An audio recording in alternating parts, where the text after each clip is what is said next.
Merry Christmas mga guys. Happy New Year sa lahat ng ating mga solid followers. Ayan. Dito sa TikTok sa 30 plus thousand followers.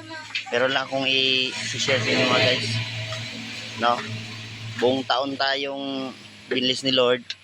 Kaya magpasalamat din tayo sa buong taon. Ito malapit na ang last day ng 2025. So enjoy mo lang kahit yung iba sa paligid mo hindi masaya sa mga naabot mo.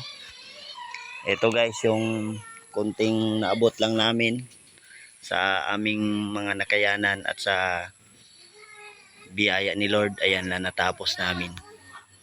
Pero yun, hindi maiwasan na pinipintasan pa rin ng basher natin na nakakakita niya, hindi nila alam na yan po ay malaking tulong po dahil yan po ay mapresko po dito sa loob, mataas kasi yan.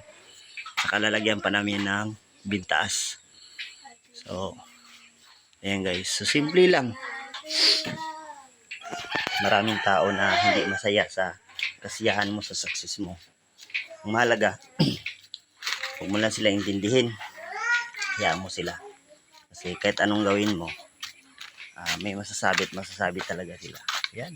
Happy kami Lord. Thank you Lord. Salamat sa blessing. Ayan guys, diba? Hindi na kayo matutuluan. God bless.